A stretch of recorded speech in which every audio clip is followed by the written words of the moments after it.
یہ نیچے جا رہا ہے.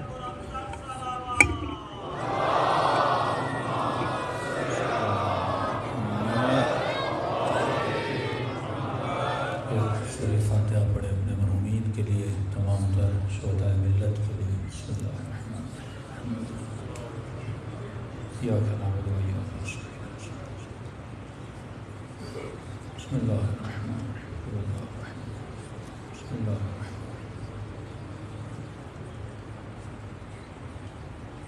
ربنا تقبل منا انك انت السميع العليم. صلوات پڑھے محمد وعلی محمد.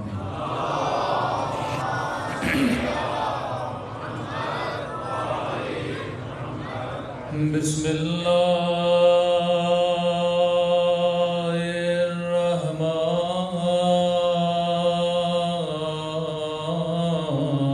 الرحیم.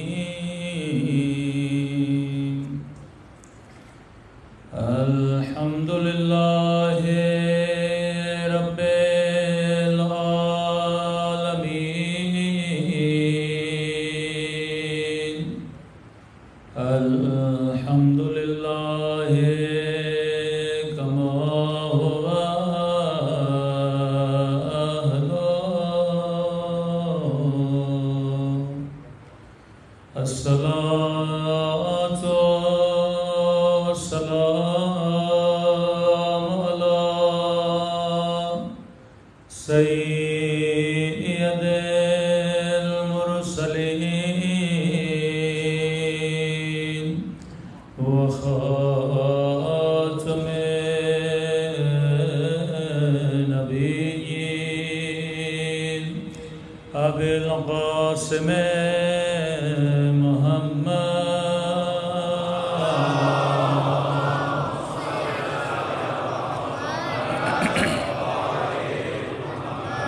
وعلى آله الطيبين الطاهرين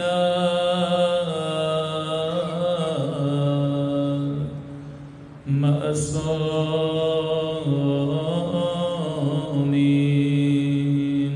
دعائے سلامتی. اللهم كل وليك حجة ابن الحسن صلواتك عليه وعلى آبائه في هذه الساعة وفي كل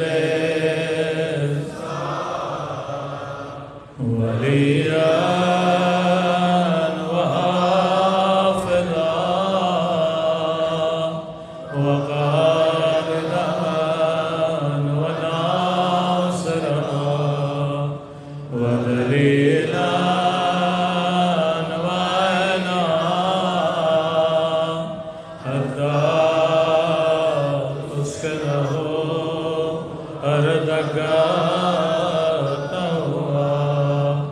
وتمتعه فيها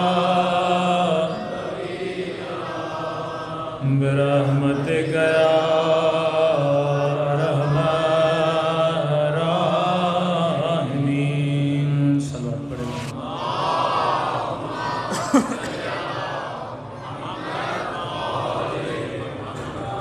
بسم اللہ الرحمن الرحیم. رب اشرح لی صدری ویسر لی امری واحلل عقدۃ من لسانی یفقهوا قولی.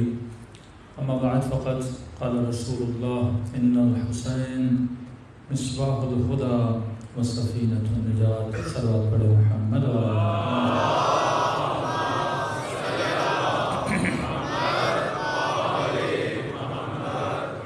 دعا ہے پروردگار عالم ہم سب کی عبادتوں کو اپنی بارگاہ میں قبول فرمائے، اور جس مقصد زندگی کی وجہ سے ان فرش اعضاء پہ جمع ہیں، خدا ہم سب کا بیٹھنا اپنی بارگاہ عالی میں قبول کرے اور اس مقصد حیات میں بھی ہم سب کو کامیابیاں نصیب فرما دے۔ کل آپ کی خدمت میں عرض کیا، دیکھیے مجالس جب ایک موضوع پہ ہوتی ہیں تو اس موضوع کے ساتھ چلنا مفید رہتا ہے۔ بیچ میں سے اگر ایک دن بھی یا کوئی پوائنٹ مس ہو جائے تو کئی مباحث سمجھانے میں پھر مسائل ہوتے ہیں۔ ہم نے عرض کیا کہ کربلا ایک واقعے کا نام نہیں ہے، کربلا ایک کہانی نہیں ہے، کربلا ایک قصہ نہیں ہے۔ اگر کہانی ہوتی تو اتنا خرچہ کرنا بنتا نہیں تھا، اگر قصہ ہوتا تو اربوں روپے صرف ایک قصے کو سنانے کے لیے خرچ نہیں کیے جاتے، نہ ہی عقل مندی ہے۔ تبھی علماء فرماتے ہیں کہ کربلا کو اہل بیت نے ایک تہذیب کی شکل دی، کربلا کو ایک تحریک کی شکل دی کہ نسلیں فرش عزا پر آ کر صرف قصہ نہیں سنتی، نسلیں فرش عزا پر بیٹھ کر مہذب بنتی ہیں، نسلیں فرش عزا پر بیٹھ کر فکر حسین کو سیکھنے آتی ہیں۔ کیونکہ قصہ سنانا ہوتا تو خدا قرآن میں اتنے قصے نہ سناتا، وہاں پر خود کہتا ہے کہ وَاعْتَبِرُوا یا اُولِي الْأَلْبَابِ، اے صاحبان عقل، اے صاحبان شعور، ان قصوں سے عبرت حاصل کرو۔ تو کیوں بار بار، اللہ نے ایک ہی زندگی ہمیں دی ہے، 60 سال یا 70 سال، اب 60 سال کی زندگی میں بار بار ٹھوکریں کھا کر اور اس ٹھوکروں سے سیکھ کر، کوئی ٹھوکر 40 میں لگے گی، کوئی 45 میں لگے گی، اور باقی زندگی تیری کتنی ہے؟ یعنی ہم چاہیں بھی تو 1000 سال حضرت نوح کی زندگی کا تجربہ یہاں نہیں لے سکتے، ہم چاہ کر بھی حضرت ابراہیم کی ساری زندگی کے تجربے یہاں نہیں لے سکتے۔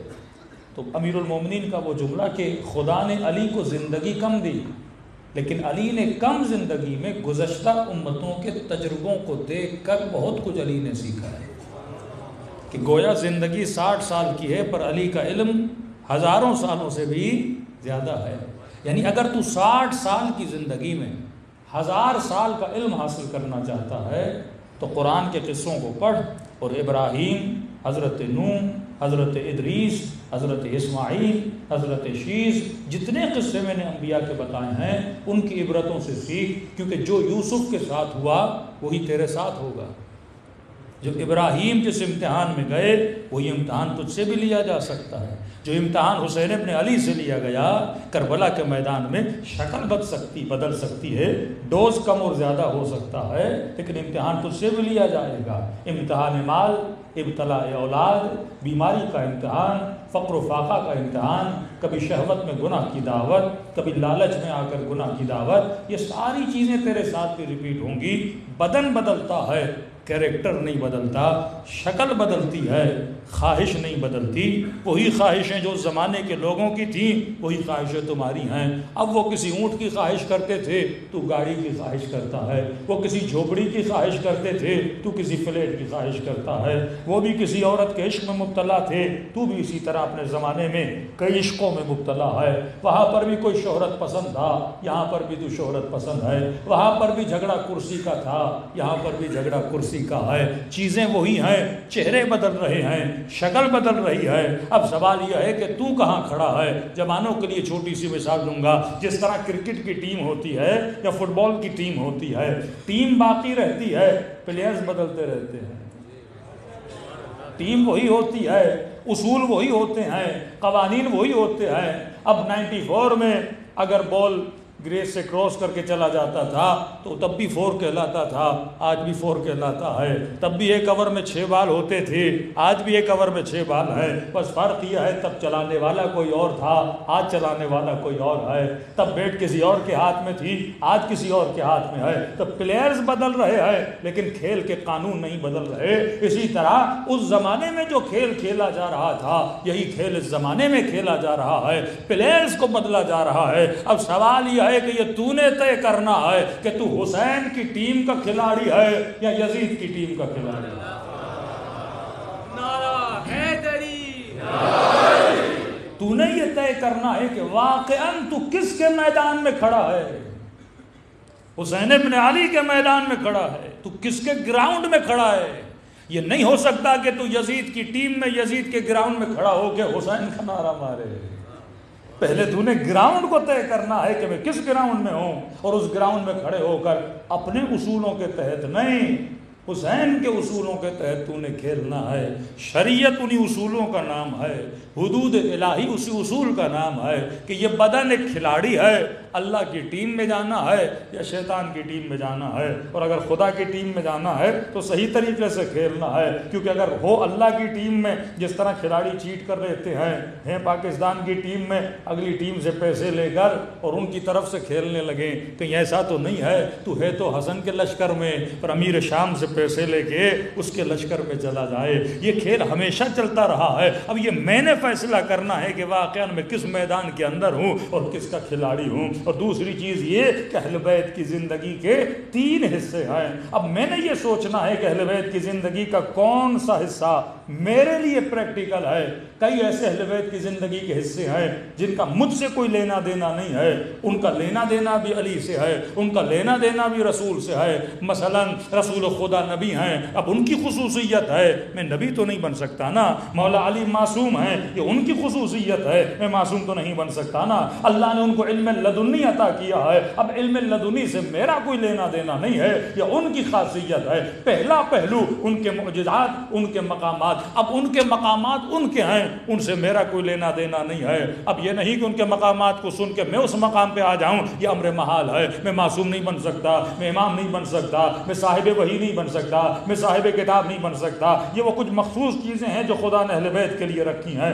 دوسرا ان کی زندگی کا پہلو کون سا ہے, وہ پہلو یہ ہے کہ مثلا وہ کپڑے کون سے پہنتے تھے, کن سواریوں پہ بیٹھتے تھے, کن گھروں میں بیٹھتے تھے, گھروں کی بناوٹ کیسی تھی, جب کھانا کھاتے تھے تو پلیٹ میں کھانا کون سا ہوتا تھا. اس سے بھی میرا لینا دینا نہیں ہے, کیونکہ اس زمانے کی سواری اور تھی, اس زمانے کی سواری اور ہے. اس زمانے کے گھروں کی بناوٹ اور تھی, اس زمانے کی بناوٹ اور ہے. اس زمانے کے کپڑے اور تھے, اس زمانے کے کپڑے اور ہیں بعض ایسے بے وقوف مسلمان جو ان چیزوں کو فالو کرتے ہیں جبکہ اس سے ہمارا لینا دینا نہیں ہے. مثلا مٹی کے برتن میں کھاتے تھے تو صاحب کہنے لگے ہم بھی مٹی کے برتن میں کھائیں گے. کچھ کہتے ہیں نبی کی زلفیں بڑی تھیں تو ہم بال بڑے کر لیں گے. کچھ کہتے ہیں مثلا نبی ایسے کپڑے پہنتے تھے لہٰذا ہم ایسے کپڑے پہنیں گے. ہاں اگر حکم رسول ہو کہ تم نے یہ لباس پہننا ہے, حکم کو میں نے فالو کرنا ہے. کل میں نے مثال دی تھی, اگر حکم رسول ہو کہ بھائی گلاس ایسا ہونا چاہیے تو پاک و پاکیزہ ہو, اس حکم کو میں نے فالو کرنا ہے. ایسا گلاس نہ ہو جس کے اندر چھید ہو, اس کے بیچ میں شیطان چلا جاتا ہے. شیطان سے مراد ابلیس نہیں ہے, شیطان ہر اس چیز کو بولتے ہیں جو انسان کو نقصان پہنچانے والی چیز ہے. اس چیز کے اندر نہ پینا, مثلا چھید ہو اس گلاس کے اندر. اگر حکم ہو تو میں نے فالو کرنا ہے, لیکن اگر حکم نہیں ہے تو بعض ایسے لوگ آتے تھے صوفیہ کے لباس میں, چھٹے امام پر اعتراض کیا, 8ویں امام پر اعتراض کیا کہ آپ کا لباس تو بڑا نرم ہے, آپ کا لباس تو بڑا اچھا ہے, آپ کے بابا علی کا لباس تو ایسا نہیں تھا, آپ کی سواریاں ایسی ہیں, آپ کی روٹیاں ایسی ہیں, آپ کے کپڑے ایسے ہیں. تو امام نے بھی جواب دیا تو صحیح کہہ رہا ہے کہ میرا لباس ویسا نہیں ہے جیسے میرے بابا علی کا تھا. کہ وہ کیسے؟ امام نے فرمایا کیونکہ میرے بابا کا زمانہ اور تھا, میرا زمانہ اور ہے. جب زمانہ بدلا تو لباس بھی بدل گیا. حکم اہل بیت ہو تو الگ بات ہے, لیکن یہ نہیں کہ وہ کچے گھروں میں رہتے تھے ہم بھی کچے گھروں میں رہیں. بعض لوگ ایسے مقدس خشک پرور ہوتے ہیں جن کے وجود میں حکمت نہیں ہوتی. کسی خاتون نے کہا کہ مولانا میرے شوہر نے زندگی ہماری اجیرن کر دی ہے. میں نے کہا کیا کیا؟ کہ پہلے اچھا خاصا بڑا گھر تھا, لیکن جب سے نجف ہو کر آیا ہے اب وہ گھر بیچ دیا, چھوٹا سا گھر لیا ہے. کہنے لگا میں علی کا گھر دیکھ کر آیا ہوں, بڑا چھوٹا سا گھر تھا. تو میں نے کہا ایسے گھر میں کیوں رہا رہے ہو؟ کہ نہیں علی کا گھر چھوٹا تھا لہٰذا ہم بھی چھوٹے گھر میں رہیں گے. بندے خدا کس نے کہا ہے کہ ان گھروں جیسے تم یہاں گھر بناؤ؟ پہلی بات وہ تصدیق کہاں ہے کہ علی کا گھر ایسا تھا بھی یا نہیں تھا. اگر خدا نے دیا ہے تو زندگی کرنا عیب نہیں ہے, اچھا گھر خریدنا گناہ نہیں ہے, اچھا لباس پہننا گناہ نہیں ہے. تو دوسری چیز بعض لوگ اس کو فالو کرتے ہیں, سارا دماغ اٹکا ہوا ہے کہ بال بڑے تھے یا بال چھوٹے تھے, زلفیں کیسی تھیں, کیا کرتے تھے کیا نہیں کرتے تھے. یہ کبھی نہیں کہا ان کا امامہ کیسا تھا ہم ویسا امامہ پہنیں گے. یا مثلا عرب سفید لباس بہت پہنا کرتے تھے, روایات میں بھی ہے کہ مستحب ہے. اب اس زمانے میں عرب کے معاشرے میں کیونکہ دھوپ بڑی شدید ہوتی تھی لہذا سفید لباس جو ہے گرمی کو باہر پھینکتا ہے اور ٹھنڈک لاتا ہے, سفید لباس پہنتے تھے.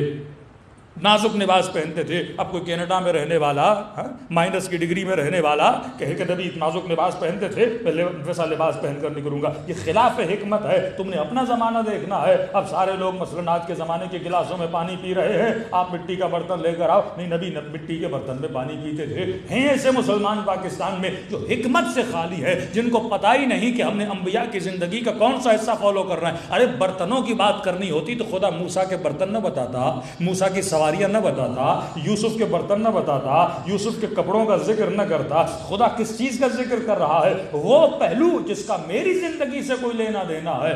پریکٹیکل چیزوں کو اپنانا چاہیے جن کا فائدہ اور جن کا لینا دینا میری زندگی سے ہو. ہیں ایسے مسلمان جو بعض ایسی چیزوں کو فالو کرتے ہیں. اب مٹی کے برتن ہیں, کپڑے ویسے سمجھتے ہیں پہن رہے ہیں, لیکن جناب نے اے سی بھی چلایا ہوا ہے, جناب نے کیمرہ بھی رکھا ہوا ہے, جناب نے ٹی وی بھی رکھا ہوا ہے. نبی کے زمانے میں تو اے سی نہیں تھا, نبی کے زمانے میں تو ٹی وی نہیں تھا. آپ کے نبی تو گدھے پہ بیٹھتے تھے, تو آپ بھی کوئی گدھا خرید لو. آپ کیوں بڑی بڑی گاڑیوں میں سفر کرتے ہو؟ تو کہیں کچھ اور کہیں کچھ. تو یہ عقل اس چیز کو تسلیم نہیں کرتی, اور اسی فکر نے اسلام کو مختلف ممالک میں بدنام کیا کہ مسلمانوں کی سوچ یہ ہے, یہ دقیانوسی سوچ ہے, ان کی پرانی سوچ ہے, یہ زمانے کے ساتھ چلنے کے عادی نہیں ہے. کیوں؟ کیونکہ وہ سوچ ان کے ذہن میں پڑ گئی. اس پہلو کو انہوں نے لیا جس پہلو کا میری زندگی سے لینا دینا نہیں تھا.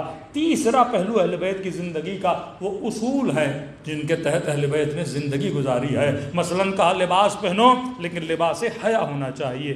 لباس پہنو, لباس عفت ہونا چاہیے. اب ایک اصول بتا دیا. اب کسی بھی کلچر کا لباس ہو, میں نے یہ پوائنٹ نوٹ کرنا ہے کہ اس لباس کے اندر حیا ہے کہ نہیں ہے, اس لباس کے اندر عفت ہے کہ نہیں ہے. کہ کھانا کھاؤ لیکن حلال کھاؤ, طیب کھاؤ, طاہر کھاؤ. اب رسول خدا نے تو کبھی بریانی تو نہیں کھائی ہوگی نا پاکستان والی, کبھی انہوں نے پاکستانی نہاری تو نہیں کھائی ہوگی نا. اب بولے رسول نے کبھی نہیں کھائی لہٰذا میں نہاری نہیں کھاؤں گا. انہوں نے اصول بتا دیا, کھانا جو بھی ہو حلال ہونا چاہیے, طیب ہونا چاہیے, طاہر ہونا چاہیے. اب تم حلال کھانا ڈھونڈو, طیب کھانا ڈھونڈو, طاہر کھانا ڈھونڈو. کسی بھی کلچر کا کھانا ہو, رزق پروردگار عالم کا ہے. کوئی بھی دانہ ہو زمین سے نکال تو خدا رہا ہے. بسم اللہ کر کے, اللہ کا نام لے کے حلال حیوان کو ذبح کرو, حلال کمائی کے ذریعے سے اس چیز کو خریدو. اور طیب کا مطلب یہ ہے بنانے والی بسم اللہ پڑھ کے پاک و پاکیزہ برتن ہو, ہر چیز پاک و پاکیزہ ہو, وہ کھانا کیا ہو جاتا ہے؟ طیب ہو جاتا ہے. تو اہل بیت نے کیا بتائے؟ اصول بتائے.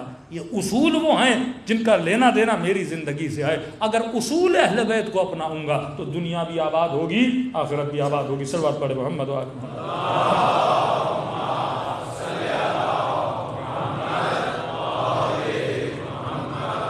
اب موضوع کو کیونکہ تھوڑا کھولنا ہے, تمہید میں اسی لیے مان رہا ہوں. دوسری چیز, جس طرح اہل بیت کی زندگی کے 3 پہلو ہیں, اسی طرح 3 طرح کے بھی مسلمان ہوتے ہیں. اب مسلمان میں ہر فرقے میں 3 طرح کے لوگ ہوتے ہیں. وہ شیعہ ہو, سنی ہو, حنبلی ہو, شافعی ہو, کوئی بھی فرقہ, 3 طرح کے لوگ ہوتے ہیں. ایک وہ جو پکے شیعہ, یعنی مجلس میں آتے ہیں ایک ہدف لے کے, ایک مقصد لے کے کہ ہم نے جانا ہے, کچھ سیکھنا ہے اور اپنے وجود میں تبدیلی پیدا کرنی ہے. اگر مولا کا فرمان سنا, اس پہ میں نے کیا کرنا ہے؟ عمل کرنا ہے. چھٹے امام امام جعفر صادق علیہ السلام,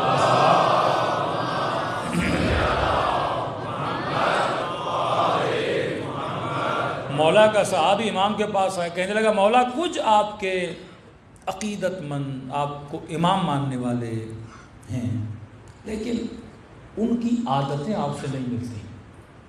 کہتے ہیں کہ جعفر ہمارا امام ہے, لیکن عادتیں آپ سے نہیں ملتی. مولا کبھی کبھی شراب بھی پیتے ہیں, گناہ بھی کرتے ہیں, جھوٹ بھی بولتے ہیں, لیکن بولتے یہ ہیں کہ آپ ان کے امام ہو.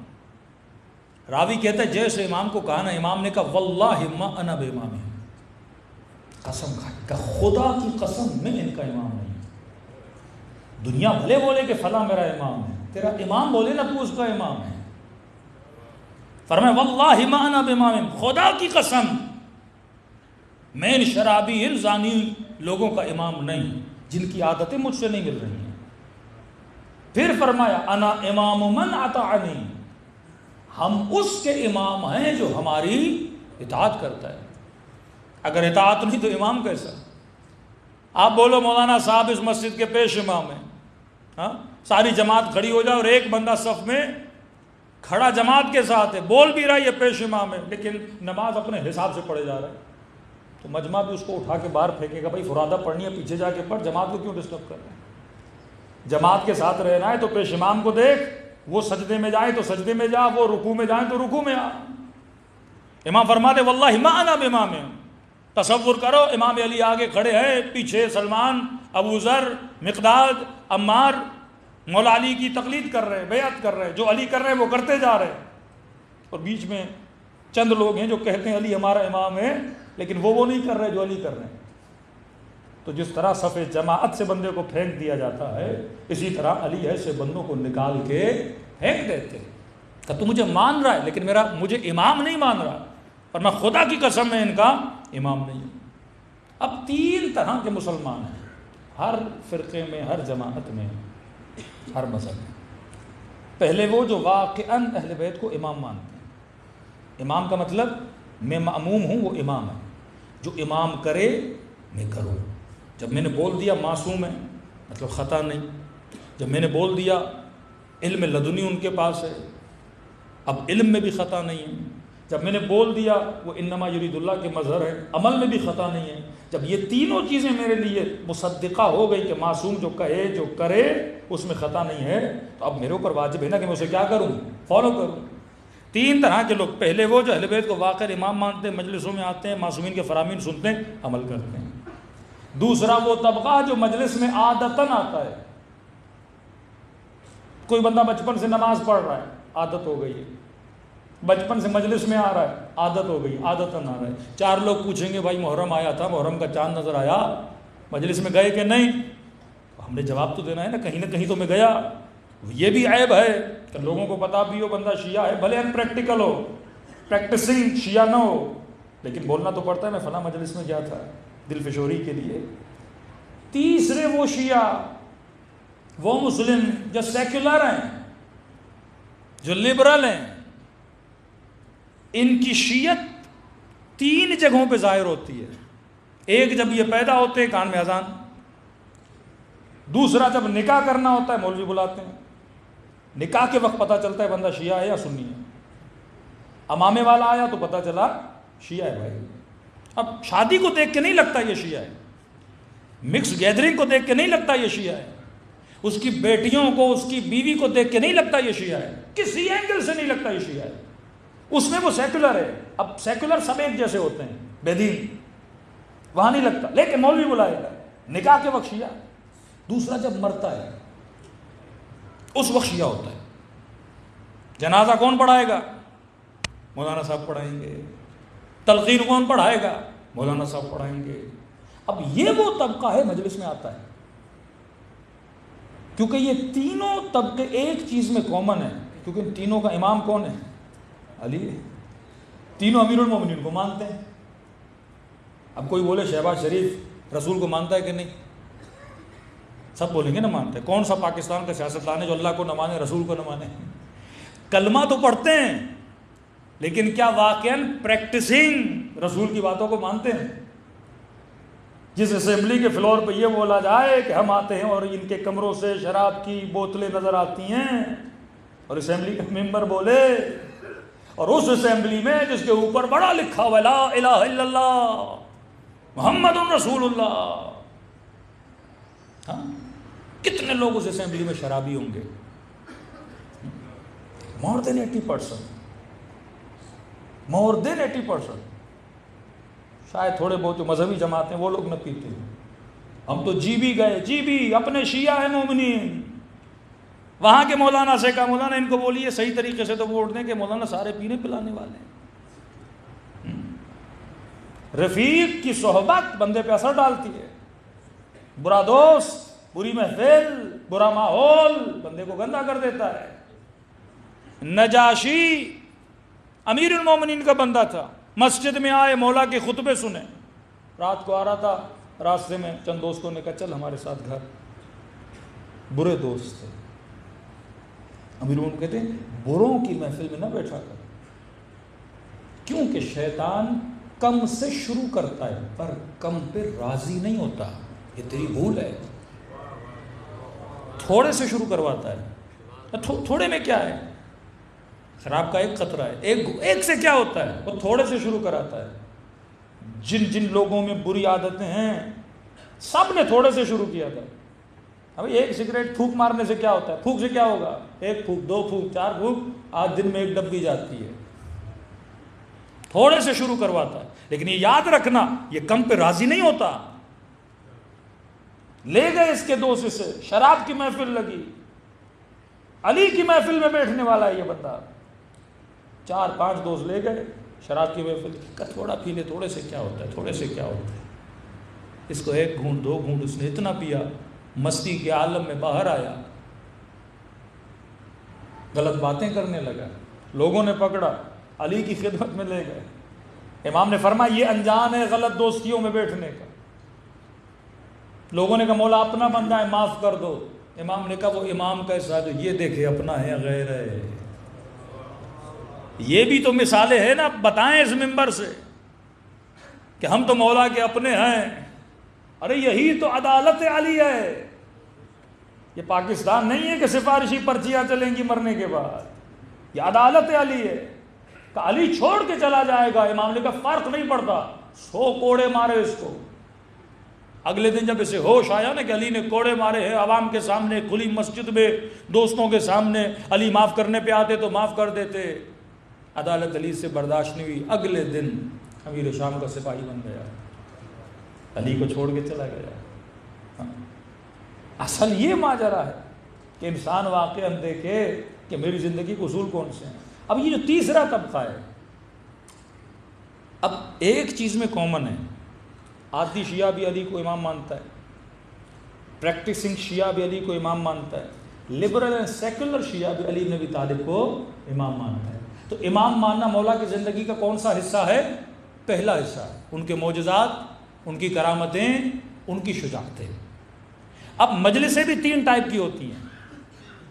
ایک وہ مجلس جس میں صرف اہل بیت کی زندگی کا پہلا حصہ بیان کیا جاتا ہے.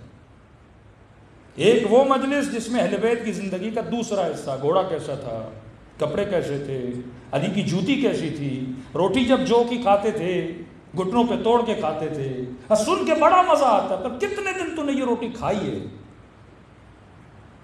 کتنے دن تم نے وہ علی ابن ابی طالب کی جوتیاں پہنی ہیں؟ پریکٹیکل نہیں ہے اس زمانے میں کہ ہم جو کی روٹیاں گھٹنوں پہ توڑ کے کھائیں. ایک رات میں 1000 رکعت علی نماز. تم نے کب زندگی میں 1000 رکعت نماز پڑھی ہے؟ یہ فضیلت علی ابن ابی طالب کی ہے. آغا خوئی کہتے ہیں میں نے ایک رات بڑی کوشش کی کہ میں پڑھ کے دیکھوں، تو کہتے ہیں تقریباً 600 رکعت میں پڑھ پایا. اس کے بعد بدن میں جان ہی نہیں تھی. کہ یہ علی کا کام ہے، خوئی کا کام نہیں ہے کہ ایک رات میں 1000 رکعت کوئی بندہ پڑھ سکے. شبہ قدر میں 100 رکعت بندہ نماز پڑھتا ہے. ہم نے ایک دفعہ غلطی کر کے مومنین کو پڑھا دی تھی اس سال آسٹریلیا میں، تو اگلے دن سارے شکایت کرتے مولانا گھٹنوں میں جان ہی نہیں اگلے دن پڑھنے کی. میں نے کہا اب اندازہ لگاؤ کہ علی کی عبادت کا معیار کیا تھا. اور ہم نے جو پڑھائی وہ صرف واجبات تھی، اس میں صلوات بھی ہم نے کاٹ دی، صرف واجبات، اور 180 کی سپیڈ والی نماز تھی وہ. اب سوچو علی 1000 رکعت نماز ایک رات میں پڑھتے تھے. ایک پہلو یہ. اب 3 طبقے ہیں نا. پہلا مولا کے زندگی کا پہلو کسی مجلس میں بیان ہوتا ہے، دوسری زندگی کا پہلو بیان ہوتا ہے. یہ لبرل طبقہ اور عادی شیعہ پہلا پہلو سننا پسند کرتا ہے. کیوں؟ کیونکہ اس پہلے پہلو کا اس کی زندگی سے کوئی لینا دینا نہیں. اب میں بولوں گا مولا نے مرحب کو بچھاڑا، انتر کو بچھاڑا، عمرو بن عبد کو مارا، علی غیر فرار تھے، علی رجل تھے، علی کرار تھے. اب تینوں طبقے اگر مجلس میں بیٹھے ہوں گے، واہ واہ کیا کہنا، کیونکہ مولا تو سب کا ہے، علی تو سب کا ہے. مسئلہ آتا ہے تھرڈ سے، جب اہل بیت کے اصول کی بات آتی ہے. جب علی نے اصول کو اجرا کیا تو نجاشی علی کو چھوڑ کے چلا گیا. جب مولا کو تخت ملا، اپنی عدالت کو امام نے اجرا کرنا چاہا، پریکٹسنگ عدالت لوگوں پہ اتارنی چاہیے، تو زبیر چھوڑ کے چلا گیا، طلحہ چھوڑ کے چلا گیا، میدان جنگ میں علی کے سامنے کھڑے ہو گئے. تھرڈ جو پوائنٹ ہے اس کو سننے کے لیے جگر چاہیے، ہمت چاہیے ہوتی ہے. میں مثال دوں، آپ میری مجلس میں کسی سیاستدان کو ساتھ لا کے بٹھا دو اور پوری مجلس میں رشوت پہ پڑھنا شروع کر دوں، تو سارا مجمع اسی کو دیکھے گا، مولوی کو شکار مل گیا۔ اب مجمع میں کچھ مومنین کی داڑیاں ہیں، کچھ کی نہیں، اور آج میں پوری مجلس داڑھی پہ پڑھوں تو سارے اشارے کریں گے نا مولانا آج آپ کے لیے ہی پڑھ رہے ہیں۔ کچھ خواتین حجاب، کچھ خواتین حجاب میں کم، اب میں پوری مجلس حجاب پہ پڑھ دوں تو وہ خواتین بولیں گی نا مولانا کس پہ پڑھ رہے ہیں۔ یہ جو پریکٹیکل اصول زندگی اہل بیت ہوتے ہیں، ان کا تعلق مجھ سے ہوتا ہے، اور کیونکہ میرے وجود میں حب ذات ہے، کیونکہ میں اپنی اصلاح نہیں کرنا چاہتا، کیونکہ میں خود کو ان جیسا نہیں بنانا چاہتا، میں ہارٹ ہوتا ہوں، تبھی آپ کو ان پریکٹیکل مجالس میں لوگ زیادہ نظر آتے ہیں۔ کیوں زیادہ نظر آتے ہیں؟ کیونکہ ان کا ان کی زندگی سے زیادہ لینا دینا ہے ہی نہیں۔ ایک مولانا تھے، کسی وڈیرے نے ان کو بلایا، مونچھیں بھی ان کی ماشاءاللہ اتنی بڑی تھیں، اور علاقے میں مشہور تھا یہ بندہ شراب پیتا ہے، اور مولانا نے پوری مجلس مونچھوں کی مذمت میں اور شراب پہ پڑھ۔ اس نے کہا کون سا مولوی تھا جو مجھ سے دشمنی کرانے کے لیے تم نے بلایا تھا؟ اب وہ بندہ اسٹیج پہ ہی بیٹھا ہے، پوری مجلس آپ سمجھیں کہ داڑھی پہ پڑھی جا رہی ہے، اور مولانا یہ تک بول دیا اتنی بڑی مونچھیں شیور کی تھی۔ اب سارا مجمع اسے دیکھنے لگا۔ یہ قبلہ یار محمد شاہ صاحب کا واقعہ ہے، بانی مجلس تھا، بیٹھا ہوا تھا، بڑی مونچھیں تھا، تو اس نے بھرے مجمع میں کہا تمہیں بتاؤں شمر کیسا تھا؟ قبلہ یار محمد شاہ صاحب نڈر تھے، بھرے مجمع میں کہا بتاؤں شمر کیسا دکھتا تھا؟ سارا مجمع پریشان۔ اس کو کہا کھڑے ہو جاؤ۔ یہ بیچارہ کھڑا ہوا، عصا ہوتی تھی ان کے پاس، ایسا تھا، شکل ایسی تھی، لیکن اس اقدام نے اس بندے کو ہدایت دی۔ کہتے ہیں اگلی مجلس میں اس بندے نے مونچھیں بھی کم کی، چہرے پہ داڑھی بھی سجائی، اور رو کر منبر پر بولا کہ واقعاً میں آج کے بعد ایسا چہرہ نہیں بناؤں گا جس سے جناب زینب کو تکلیف ہوئی تھی۔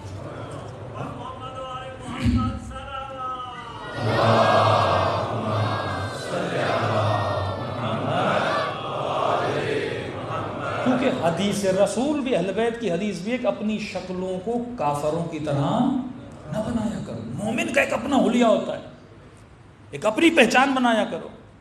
آج سیکولر لوگوں کی، بے دین لوگوں کی ایک اپنی شکل ہوتی ہے نا، دور سے پتہ چلتا ہے بندہ کس کا ہے کس کا نہیں۔ جب میں کرکٹ ٹیم کی بات کر رہا ہوں، اگر آپ پاکستانی ٹیم کو سپورٹ کر رہے ہو، اور گراؤنڈ میں جب پاکستانی ٹیم کو بچے سپورٹ کرنے جاتے ہیں تو شرٹس گرین، چہرے پہ نشان ویسے لگ جاتے ہیں، آپ اپنے رنگ سے بتاتے ہو میں کس ٹیم کا ہوں، آپ اپنے حلیے سے بتاتے ہو میں کس کو سپورٹ کرنے والا۔ تو بندے خدا یہاں بھی ٹیم ہے، کوئی امام ضلالت کا ہے، کوئی امام ہدایت کا ہے، کچھ اولیاء طاغوت کے ہیں، کچھ اولیاء اللہ کے ہیں۔ اب یہ تو نے مشخص کرنا ہے کہ واقعا تو کس ٹیم کا بندہ ہے، اور یہ مشخص کیسے ہوگا؟ محرم میں جب کالے کپڑے پہنتے ہو سب کو پتہ چلتا ہے نا کس ٹیم کا بندہ ہے، حسین کی ٹیم کا بندہ ہے نا۔ محرم کے دن شیعہ فاقہ رکھ کے بتاتے ہیں کہ ہم کس ٹیم کے ہیں، اور وہ روزہ رکھ کے بتاتے ہیں کہ ہم کس ٹیم کے ہیں۔ تیرا عمل بتاتا ہے کہ واقعاً تو کس ٹیم کا بندہ ہے۔ تو یہ جو اہل بیت کی زندگی کا تیسرا اصول ہے، یہ وہ لوگ برداشت نہیں کرتے، کیونکہ واقعا لاہور میں بھی مجالس ہوتی ہیں، وہ مجالس کرانے والیاں کون ہیں؟ ڈانسرز، ایکٹرز، سنگرز، ساری دنیا کے گندے کام کرنے والی ہیں، محرم آتا ہے مجلس کرواتی۔ کیا اجر ملے گا؟ قطعاً۔ قرآن کہتا ہے انما یتقبل اللہ من المتقین، میں عمل اس کا قبول کرتا ہوں جو صاحب تقویٰ ہے۔ قرآن کی آیت ہے، اگر تقویٰ نہیں تو عمل قبول نہیں۔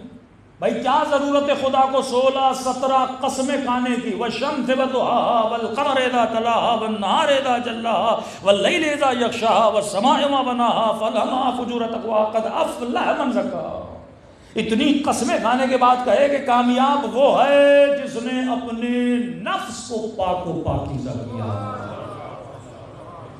کس طرح بتائے خدا، کس زبان میں خدا اس انسان سے بات کرے، کتنی وضاحت میں خدا اسے بتائے۔ برملا خدا بتا رہا ہے لیکن انسان سمجھنے والا سمجھتا ہے نا. کہتے ہر بندے کا ظرف ہوتا ہے، پہلے دیکھ تیرا ظرف کتنا ہے. اگر اس ظرف میں جگہ نہیں ہے تو فائدہ نہیں. پہلے ظرف میں جگہ پیدا کر. اگر یہ گلاس گندگی سے بھرا ہو، میں کہاں پانی ڈالوں گا اس میں؟ پہلے گندگیوں سے خالی کر، گلاس کو پاک کر، پھر اس کے اندر آب زمزم ڈال، پھر اس کے اندر پاک و پاکیزہ پانی ڈال. مجلس میں آنے سے پہلے یہ پہلے مان، ایکسیپٹ کر کہ واقعا میرے اندر خامیاں ہیں، واقعا میرا رنگ حسین سے نہیں ملتا، واقعا میری سوچ میری فکر علی بن ابی طالب جیسی نہیں ہے، اب میں نے بنانی ہے. بچہ اسکول میں ڈلواتے سوچ کے جاتا ہے نا میں نے پڑھنا ہے، یونیورسٹی جاتے سوچ کے جاتا ہے نا میں نے کچھ سیکھنا ہے. کوئی پی ایچ ڈی کرنے جا رہا ہے، کوئی ماسٹرز کرنے جا رہا ہے، بھائی کچھ سوچ کے جا رہا ہے نا، انویسٹ کر رہا ہے کہ 4 سیمسٹر 8 سیمسٹر پڑھوں گا، جا کے کچھ سیکھوں گا. اسی طرح جب مجلس میں آؤ یہ سوچ کے آؤ کہ واقعاً میں نے خود کو چینج کرنا ہے. اگر میں چینج نہ کروں مجلس کا کوئی فائدہ ہے نہیں. دنیا کچھ بھی بولے، جب تک میرے اندر چینج نہیں آتا. اسلام کا مطلب عمل ہے. جہاں جہاں یا ایھا الذین آمنوا ہے، بعد میں ہے وعملوا الصالحات. جو ایمان لائے پھر کیا کیا؟ عمل صالح انجام دیا. سب بات پڑھے محمد علیہ.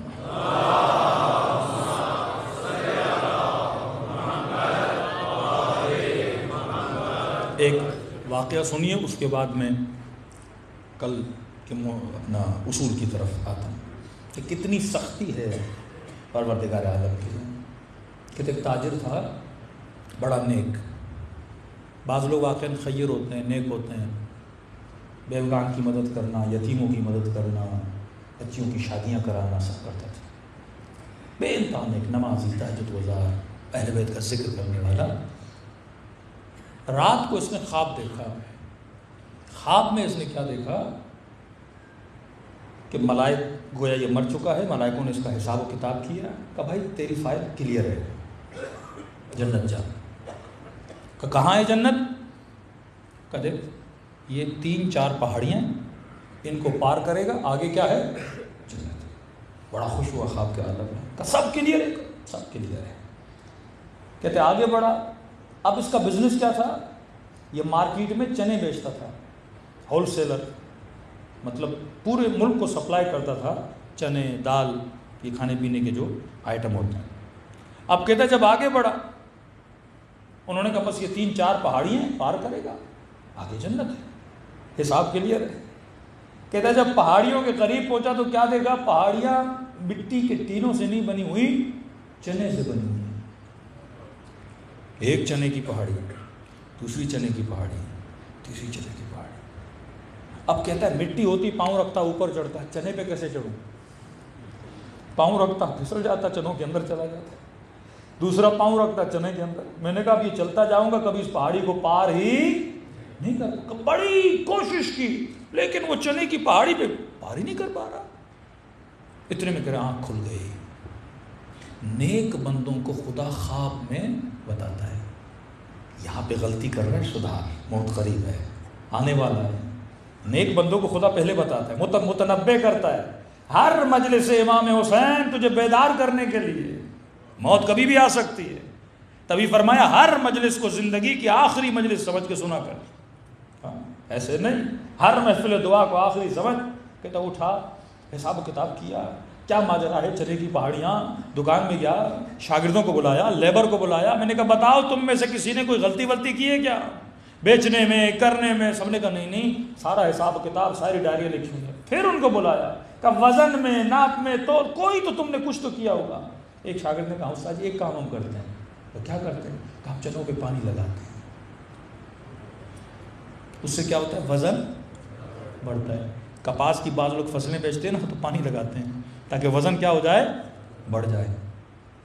کہ بدبختو کس نے کہا تم پانی لگاؤ؟ کہ زیادہ نہیں، 1000 گرام میں 100 گرام پانی کا وزن ہوتا ہے. کہ کس نے کہا؟ مجھ سے پوچھ کے کیا. کہ نہیں استاد جی مارکیٹ کا اصول ہے، سبھی کر رہے ہیں، ہم کوئی انوکھی چیز نہیں کر رہے، سبھی پانی لگاتے ہم بھی لگا رہے ہیں. کہ تم نے سب کو نہیں دیکھنا، تم نے علی کی راہ کو دیکھنا. اصول زندگی امیر المومنین اگر زندگی میں نہ ہو بندہ وہاں پھنس جاتا ہے. اللہ پوچھے گا کہ تم نے سنا تھا کہ نہیں, تمہیں پتا تھا کہ نہیں, اگر پتا تھا پھر تم نے زندگی کو بنایا کیوں نہیں. تو ہم نے کہا کہ اہل بیت کی زندگی کا پہلا اصول خوف پروردگار عالم. اور خوف کا مطلب یہ نہیں کہ بندہ زبان سے کہے کہ میرے دل میں اللہ کا خوف ہے. معصوم فرماتے ہیں 5 نشانیاں ہیں خوف خدا کی. اگر یہ نشانیاں تیرے اندر ہیں اس کا مطلب تیرے وجود میں خوف پروردگار عالم ہے. پہلی نشانی کل عرض کیا کہ اللہ کو کیا مانے؟ ناظر مانے, شاہد مانے, کہ اللہ ہمیشہ مجھے دیکھ رہا ہے, علانیہ و سرا. یہ نہیں کہ صرف لوگوں کے سامنے دیکھ رہا ہے, جب میں اپنی تنہائیوں میں جاتا ہوں اس وقت بھی پروردگار عالم مجھے دیکھ رہا ہے. ڈیٹیل میں بات کی. دوسری چیز, زندگی میں سب سے زیادہ پریورٹی کس کی ہونی چاہیے؟ پروردگار عالم کی ہونی چاہیے. جب بھی کوئی فیصلہ لو, جاب کرو, کسی خاتون کا انتخاب کرو شادی کے لیے, بیوی اگر کسی مرد کا انتخاب کرے شادی کے لیے, کس کو دیکھے؟ اللہ کو دیکھے کہ اس بندے کے وجود میں خدا کی محبت کتنی ہے. ہم پریورٹی کس کو دیکھتے ہیں؟ مال ہے کہ نہیں, گھر کتنا بڑا ہے, یہ بھی چیزیں ضروری ہیں, لیکن فرسٹ کس کو دیکھنا ہے میں نے؟ خوف پروردگار عالم کو دیکھنا ہے. کس ملک میں جا رہا ہوں, کہاں رہ رہا ہوں, کیسی تربیت ہے. مال مل جائے گا, ٹیکنالوجی مل جائے گی, لیکن سوال یہ ہے تیرے دین کا کیا ہوگا, تیرے خدا کا کیا ہوگا, تیرے بچوں کا کیا ہوگا, ان کی تربیت کا کیا ہوگا. فرسٹ بندہ کسے دیکھے؟ پروردگار عالم کو دیکھے. فرسٹ پرائورٹی جو اہل بیت کی زندگی میں نظر آتا تھا, ہر فیصلہ کرنے سے پہلے اللہ کو رکھتے تھے. جناب زینب کے شوہر مکے میں ابھی عبداللہ حسین کے لیے امان نامہ لائے. بڑی منت کی گورنر کی کہ جب تک امام حسین مکے میں ہیں کوئی امام کو نقصان نہ پہنچا پائے. حکومت کی طرف سے امام پہ کوئی اٹیک نہیں ہوگا, تو ظاہر سیفٹی ایک امان نامہ مجھے دو. اب ظاہر تاجر تھے, انہوں نے امان نامہ لیا, امام حسین کو جا کر دیا کہ مولا میں نے آپ کے لیے امان نامہ دیا ہے, اب بچوں کو آپ کو کوئی کچھ بھی نہیں کرے گا. امام فرماتے تو نے بڑی زحمت کی امان نامہ لایا, لیکن خیر الامان امان اللہ, بہترین امان امان خدا ہوتا ہے. اور حسین کو اس امان نامے کی ضرورت نہیں, کیونکہ حسین امن الہی میں زندگی بسر کر رہا ہے. اول خدا ہر فیصلے میں پریورٹی کیا ہونا چاہیے؟ پروردگار عالم ہونا چاہیے.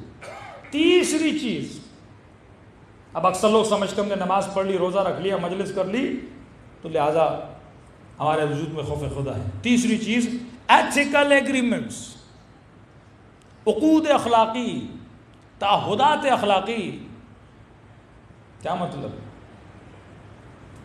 فرماتے ہیں کہ من یؤذی جارہ لیس منا, جو اپنے ہمسائے کو اذیت دے, تکلیف دے, وہ ہم اہل بیت میں سے نہیں ہے.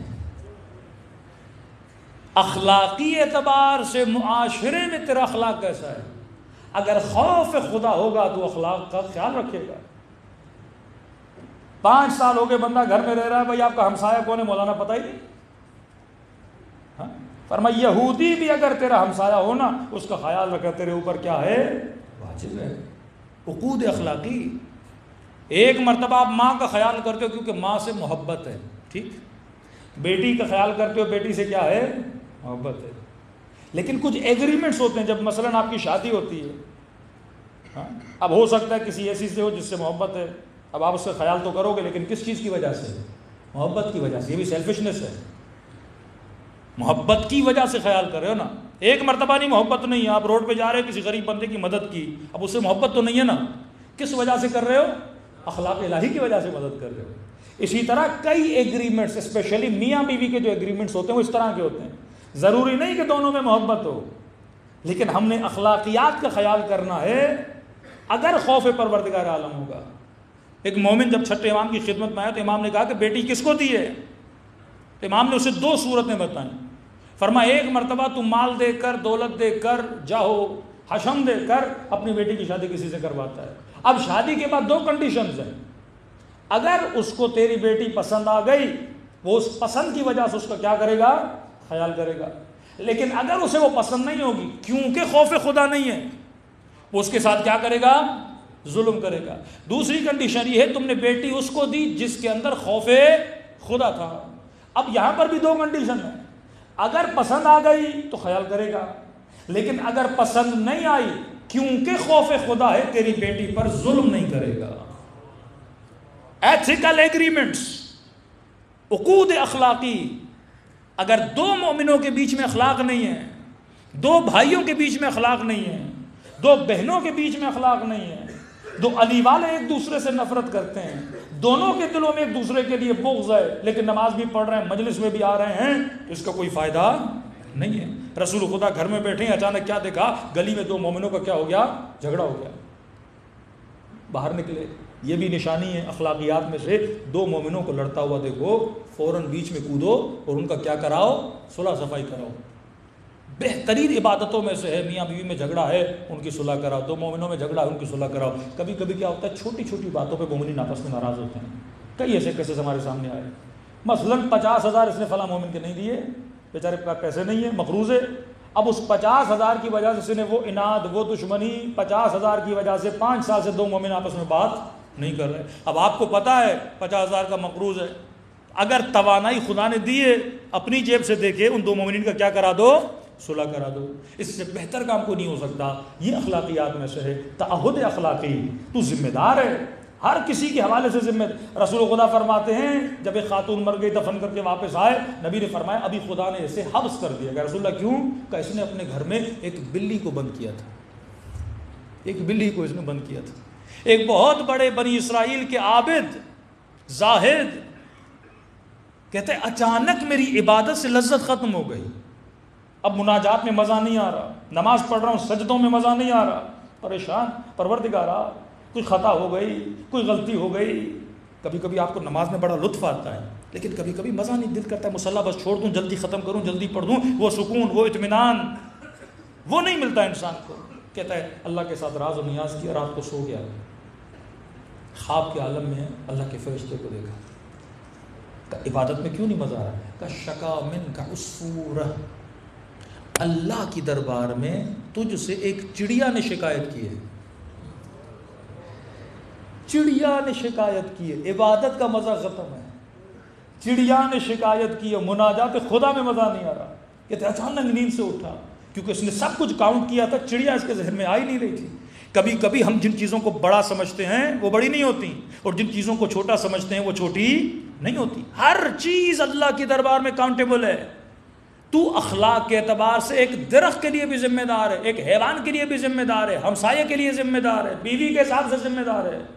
تیرا اخلاق گھر میں، تیرا اخلاق روڈ پہ، تیرا اخلاق بازار میں، تیرا اخلاق دکان پر، ہر کسی سے تیرا اخلاق کیسا ہے. اور اگر اخلاق برا ہے، وہ بندہ اللہ کی دربار میں شکایت کرتا ہے، عبادت میں مزہ نہیں آئے گا، عبادت میں لذت نہیں آئے گی. کبھی کبھی مومنین فون کرتے مولانا بڑی عبادت میں لذت تھی، اچانک سے عبادت سے لذت ختم ہو. ہم فوراً کہتے ہیں حساب و کتاب کر، کہیں ماں سے بے احترامی تو نہیں کی، کہیں بیوی کا دل تو نہیں دکھایا، کہیں بیٹے کا دل تو نہیں دکھایا، کہیں بہن کا دل تو نہیں دکھایا، کہیں مذاق میں 4 دوستوں میں بیٹھ کے کسی مومن کا مذاق تو تم نے نہیں اڑایا کہ اس مومن کا دل رنجیدہ ہو گیا ہو. اللہ ان چیزوں کو کاؤنٹ کرتا ہے. کہتے اچانک میں نے سوچا یہ کون سی چڑیا ہے جس نے اللہ کی دربار میں میری شکایت کی ہے. کہتے اچانک مجھے یاد آیا ایک دن چڑیا کھڑکی پہ بیٹھی تھی، میرے بیٹے نے مجھے کہا بابا ایسے کمرے میں لاؤ تاکہ میں اس کے ساتھ کیا کروں، کھیلوں کودوں. کہتے کھڑکی بند کی میں نے، یہ بیچاری چڑیا 3 گھنٹے 4 گھنٹے کبھی ادھر اڑ رہی ہے کبھی ادھر اڑ رہی ہے، اور میں اور میرے بیٹے اس چڑیا سے کیا لے رہے تھے؟ مزے لے رہے تھے. جسے تو مزہ سمجھ رہا تھا خدا اسے تیرے لیے سزا بنا رہا تھا. ایک چڑیا کا دل دکھانے سے عبادت کی لذت کیا ہو جاتی ہے؟ ختم ہو جاتی ہے. تبھی امیر المومنین فرماتے ہیں المؤمن کالعسل، مومن کی مثال کس طرح ہے؟ شہد کی طرح ہوتی ہے. شہد ذاتاً خود بھی میٹھا ہے، جو اسے چکھتا ہے وہ بھی کیا ہو جاتا ہے؟ میٹھا ہو جاتا ہے. کہ مومن جس بھی محفل میں بیٹھتا ہے وہ مٹھاس ہوتی ہے. عزیز زندگی بار بار نہیں ملتی، زندگی کو جہنم نہ بنا. جو دیا ہے خدا نے اسی میں انسان کیا رہے؟ خوش رہے. تو اگلی صفت میں آتا ہوں. دیکھا 2 مومن آپس میں لڑ رہے ہیں، رسول خدا دوڑے. بھئی کیا ماجرا ہوا؟ کہ یا رسول اللہ اس نے 30,000 مثلاً درہم میرے پیسے لیے ہیں، اتنا عرصہ گزر گیا نہیں دے رہا، اتنی بار گھر گیا نہیں دے رہا، اب مجبور ہوا اس کا گریبان پکڑوں. نبی نے سے ایک حدیث سنائی کہ سن ان للہ ذل، جنت میں اللہ کا ایک سایہ ہے. فرمایا اس سائے کے نیچے وہ بیٹھیں گے جو مومن کو معاف کرنے کا جذبہ رکھتا ہے. مختلف چیزیں اللہ نے جنت میں بنائی ہوئی ہیں. قیامت کے دن مولا فرماتے ہیں شدت کی گرمی ہوگی، گویا پسینے کا سیلاب ہوگا، ہزاروں سال لوگ وہاں پہ کھڑے رہیں گے، مقدارہ 50,000 سنہ، 50,000 سال کے برابر، ایک ہی دن ہے قیامت، 10 دن نہیں ہے لیکن ہے 50,000 سال کے برابر۔ فرمایا اس دن ایک اللہ کا سایہ ہوگا، ایک سائبان ہوگا، اس سائبان کے نیچے وہ لوگ کھڑے ہوں گے جن کا اخلاق اچھا تھا اور مومن کو معاف کرنے کا جذبہ رکھتا تھا۔ اس نے جیسے حدیث سنی کہ یا رسول اللہ وہبت لہ ثلث، میں نے اپنا تیسرا حصہ، مثلا اگر 30,000 تھے 10,000 میں نے اس سائے کے لیے اسے معاف کیے تاکہ وہاں پہ مجھے کیا ملے؟ سائے الہی ملے۔ یا رسول اللہ باقی جو 10,000 ہے آپ کی خاطر 1 سال کی اس کی میں نے کیا دے دی؟ مہلت دے دی، 1 سال کے بعد پیسے دے، لیکن یا رسول اللہ گھر پہ کچھ کھانے کے لیے نہیں، کم از کم 10,000 تو میرے واپس کرتے، کچھ گھر بھی تو میں لے کر جاؤں۔ نبی نے پھر اس کے لیے کیا کی؟ دعا کی اور اسے پابند کیا، اسے 10,000 دے۔ اس طرح دو مومنوں کے بیچ میں رسول خدا کیا کرواتے تھے؟ صلح کرواتے تھے۔ آج دیکھنا ہے، میں اکثر ایام اعظام مومنین کو تاکید کرتا ہوں، بندے خدا، اے خاتون، اے علی کے شیعہ، جب تو کالا لباس پہن کر بحریہ ٹاؤن کی گلیوں میں، روڈوں میں، پنڈی کے روڈوں پہ چلتا ہے، لوگ نہ تجھے جانتے ہیں نہ تیرے باپ کو جانتے ہیں، لوگ کالے لباس کو جانتے ہیں۔ اگر تو غلطی کرے گا تجھے کون جانتا ہے؟ کیا بولیں گے؟ شیعوں کی عورتیں ایسی ہوتی ہیں، شیعوں کے جوان ایسے ہوتے ہیں۔ اگر ان دنوں میں ہم کچھ غلطی کریں گے تو اپنی امیج کو کیا کریں گے؟ غلط کریں گے۔ اور امیر المومنین فرماتے کونوا لنا زینا، اے شیعہ ایسا کردار بناؤ علی کے لیے، کیا بنو؟ باعث زینت بنو، باعث حسن بنو، دنیا تجھے دیکھ کر ہماری تعریفیں کرنے لگے کہ یہ اثر ہے علی ابن ابی طالب کی تربیت کا، یہ اثر ہے مجلس حسین کی تہذیب کا۔ یہ تہذیب اگر قوم میں آ جائے پھر قومیں ترقی کرتی ہیں، پھر لوگ آپ کو فالو کریں گے، پھر آپ کو لوگ رول ماڈل بنائیں گے۔ تو جب تک یہ تہذیب ہمارے وجود میں نہیں آتی، اخلاقیات کی پابندی نہیں آتی، ہم سایے کے ساتھ گھر میں بڑے مسائل ہیں، آج کل طلاق کا ریشو بڑھتا جا رہا ہے، احساس نہیں ہے کہ واقعا یہ جو میں نکاح کرتا ہوں یہ ایگریمنٹ ہے۔ کس کے ساتھ ایگریمنٹ؟ خدا کے ساتھ ایگریمنٹ، اللہ کے ساتھ۔ ورنہ نکاح اور زنا میں فرق کیا ہے؟ لذت تو وہی ہے، بیچ میں کچھ الفاظ آتے ہیں نا، یہ الفاظ اللہ کے ساتھ ایگریمنٹ ہوتا ہے۔ عورت اللہ کے حضور اللہ کو وعدہ دیتی ہے میں وفادار رہوں گی، مرد اللہ کے حضور وعدہ دیتا ہے خدا محنت کروں گا، نفقہ لاؤں گا، بچوں کی صحیح تربیت کروں گا، عورت کا صحیح طریقے سے خیال کروں گا۔ اب مس مینجمنٹ ہوتی ہے گھروں میں، جب انسان کو یہ نہیں پتہ ہوتا کہ ماں کا حق کیا ہے، بہن کا حق کیا ہے، بیوی کا حق کیا ہے، مس مینجمنٹ کر لیتا ہے، اس میں یا ماں پہ ظلم ہوتا ہے یا بیوی پہ ظلم ہوتا ہے یا بہنوں پہ ظلم ہوتا ہے۔ تو یہاں پہ عقل مند انسان وہ ہے جو سب کو اپنا حق دے، تاکہ نہ یہاں پہ شرمندہ ہو نہ قیامت میں۔ رسول کے صحابی جناب معاذ، یہ روایت انسان کے وجود کے رونگٹے کھڑے کر دیتی ہے کہ وہ صحابی جس میں رسول اپنے پنجوں پہ اس کے جنازے میں چل رہے تھے، اصحاب نے کہا یا رسول اللہ پنجوں پہ کیوں چل رہے ہیں؟ کہ اس قدر ملائکوں کی رش ہے اس کے جنازے میں۔ پھر پوچھا یا رسول اللہ کس وجہ سے؟ کہ کثرت سے قل هو اللہ احد کی تلاوت کرتا تھا، جان باز جنگ غالباً احد بھی ہے، اتنا عظیم جلیل القدر صحابی، لیکن دفن ہونے کے بعد رسول کی آنکھوں میں آنسو تھے کہ ابھی قبر میں فشار ہو رہا ہے، فشار قبر ہو رہا ہے، قبر سے تکلیف دے رہی ہے۔ تکلیف میں یا رسول اللہ جس کے جنازے میں اتنے ملائکہ آئیں، جس کو دفنانے آپ آئیں، کہ میں نے جو دعا کرنی تھی کر لی، لیکن یا رسول اللہ عذاب کیوں ہو رہا ہے؟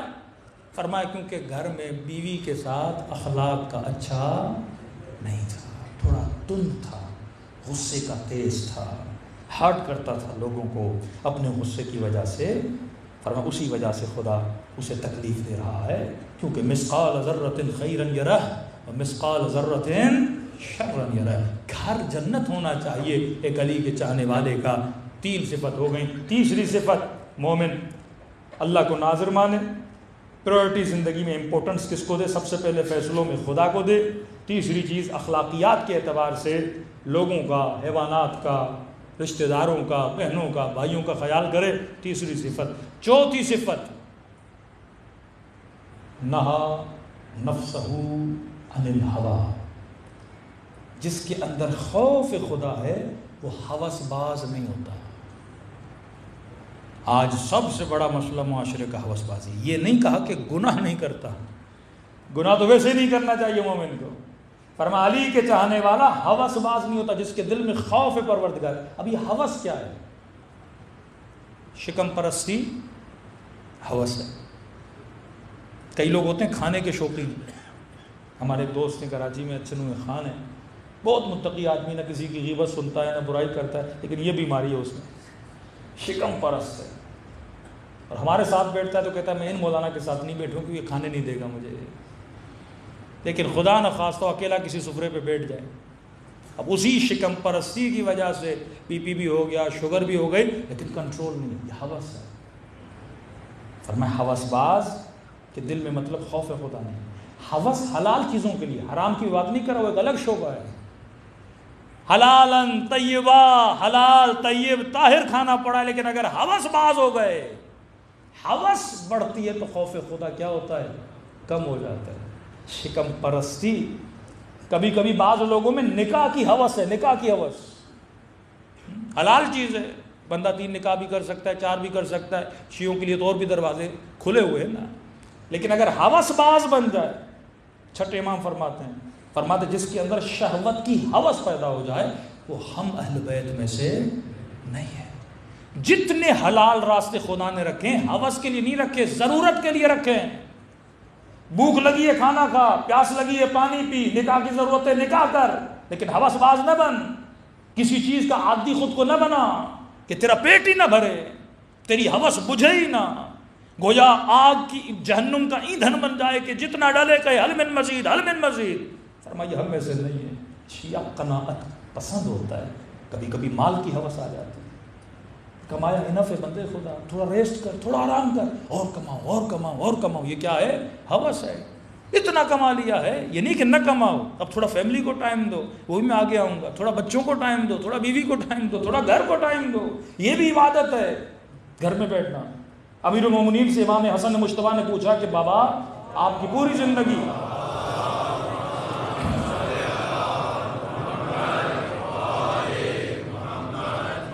آپ کی زندگی تربیت رسول خدا میں گزری ہے. بابا میرے جد زندگی کیسے گزارتے تھے؟ امام نے فرمایا اپنے وقت کو چند حصوں میں رسول خدا تقسیم کرتے تھے. جزءاً للہ، جزءاً لأہلہ، جزءاً لنفسہ. فرمایا اپنے وقت کو 3 حصوں میں تقسیم کرتے تھے. ایک جز اللہ کے لیے، اب اس میں کسی کو انٹرفیئر کرنے نہیں دیتے تھے. نبی کی بیوی کہتی ہے نا آدھی رات کو اٹھتے تھے رسول خدا بستر پہ نہیں ہوتے تھے. ڈھونڈتے ڈھونڈتے کیا دیکھتی تھی؟ مصلی عبادت پہ بیٹھے. جز اللہ، یا رسول اللہ اتنی کہ یہ میرا معاملہ اور اللہ کا معاملہ ہے. جز اللہ، ایک حصہ مخصوص کر دیتے تھے. 1 گھنٹہ 2 گھنٹہ میں نے رب کے لیے رکھنا ہے، اللہ کے لیے رکھنا ہے. اور اس میں لذت ملتی ہے. جتنی آپ کی مینٹل پرابلمس ہوتی ہیں، انزائٹی، ڈپریشن، اس تعلق کو بنانے سے وہ کیا ہو جاتا ہے؟ سب کچھ ختم ہو جاتا ہے. جزءاً للہ، اللہ کے لیے ایک جز رکھتے تھے. جزءاً لأہلہ، ایک حصہ رسول خدا رکھتے تھے اپنے گھر والوں کے لیے، بیوی کے لیے. یہاں تک امیر المومنین فرماتے ہیں کہ جب گھر میں بیٹھتے تھے، خاتون حولہ ہوتی تھی، وہ رسول خدا کے گھر میں عطر بیچنے والی عورت تھی، وہ آتی تھی بیٹھتی تھی، رسول خدا پھر اس سے بھی باتیں کرتے تھے. ہاں بھائی کتنا بکا، کتنا ملا، لوگوں نے خریدا کہ نہیں خریدا، پھر اس سے باتیں کرتے تھے. جزءاً لأہلہ، اس اہل میں لوگ بھی ہیں، بیوی بھی ہے، بچے بھی ہیں. تو اپنی اولاد کے ساتھ کتنے گھنٹے گزارتا ہے؟ تو اپنی بیوی کے ساتھ کتنے گھنٹے گزارتا ہے؟ ہاں، یہ ہر چیز پروردگار عالم سوال کرے گا. رات کے اینڈ میں 5 منٹ جاتا ہے ماں کے کمرے میں. ایک مومن کو مولانا شرم آتی ہے امی کے ہاتھوں کو بوسا دوں، شرم آتی ہے والد کے ہاتھوں کو بوسا دوں، میں گناہ کرتے وقت شرم نہیں آتی. یہ شیطان کے وسوسے ہیں کہ بندہ اچھا کام کرے، اس میں اچھے کام میں کیسی شرم؟ شرم تو برے کام میں آنی چاہیے. نیکی میں کیسی شرم؟ نیکی اور پوچھ پوچھ. بہترین سیرت اہل بیت یہی ہے. گھروں کا ماحول اگر بنانا چاہتے ہو، جزءاً للہ، ایک جز اللہ کے لیے. جزءاً لأہلہ، ایک جز کس کے لیے رکھتے تھے؟ اہل و عیال کے لیے، بیوی کے لیے، بچوں کے لیے رکھتے تھے. جزءاً لنفس، ایک حصہ پھر اپنے لیے رکھتے تھے. انسان کو اپنے بھی گھومنے کی پھرنے کی ضرورت پڑتی ہے. انسان خود بھی دنیا کو تھوڑا دیکھے، تھوڑی واک پہ چلا جائے. دین کا مطلب یہ نہیں 24 گھنٹہ بندہ مصلی عبادت پر بیٹھا رہے. تو فرمایا چوتھی چیز، چوتھی نشانی جو خوف خدا کی ہے کہ انسان میں ہوا و ہوس نہیں ہوتی. یہ چیزوں کو کاؤنٹ کرتا ہے کہ بدن کو کھانے کی کتنی ضرورت ہے، بدن کو مختلف چیزوں کی کتنی ضرورت ہے، ان ضرورتوں کو پورا کرتا ہے. پانچویں چیز خوف خدا کی یہ ہے جنہوں نے کہا قالوا ربنا اللہ ثم استقاموا. خوف خدا رکھنے والوں کے وجود میں استقامت ہوتی ہے، ضعف ایمانی نہیں ہوتا. اور کہ اگر یہ استقامت دیکھنی ہے تو کربلا کے میدان میں آ. کوفے والوں نے خط لکھے، استقامت نہیں ہے. 17 لوگ تھے ابن زیاد کے پاس، اور باہر کتنے تھے؟ 6000 لوگ. کہاں 17 کہاں 6000. زیاد نے ان کو مسجد میں بلایا، عورتوں کو، پہلے مردوں کو بلایا، تقریر کی، کہا میں وہ فصلیں دیکھ رہا ہوں. لوگ بیٹھے تھے اسی طرح. کہا میں وہ فصلیں دیکھ رہا ہوں جو کٹنے کے لیے تیار ہے.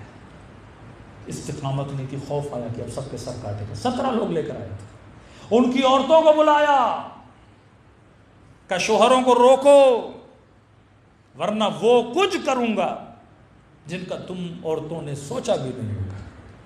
وجود میں کب کپاہٹ طاری ہوگی. کوئی بیٹا لے گئی کھینچ کے، کوئی شوہر لے گئی کھینچ کے. اور جب وقت نماز ہوا 6000 تھے. مسلم نے مڑ کے دیکھا 6 بھی نہیں کھڑے ہوئے تھے. استقامت اگر انسان کے وجود میں نہ ہونا، دین کے لیے استقامت، حلال کے لیے استقامت، حرام نہ کرنے کی استقامت، اس پہ کل آؤں گا، وقت بہت گزر چکا ہے. 5 نشانیاں گھر جا کے ان پہ سوچئے گا، بچوں کو بتائیے گا کہ میرے لال اگر خوف خدا ہے ان پوائنٹس کو سمجھو، اور یہ 5 پوائنٹس اگر میری زندگی میں آ جائیں خوف خدا کمپلیٹ ہو جائے گا. پھر زندگی دنیا بھی جنت، انسان کی آخرت بھی جنت. سبا پڑھے محمد و آل محمد.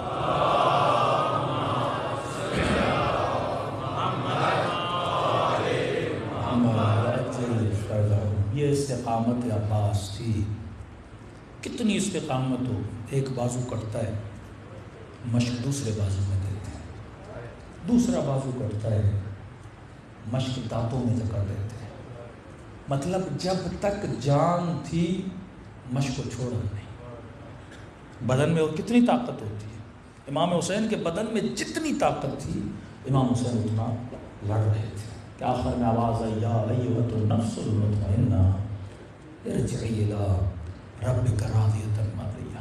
تمام ہمتوں کو، تمام انرجیز کو اہل بیت نے بروکار لایا تاکہ کیا کیا جائے؟ دفاع دین کیا جائے.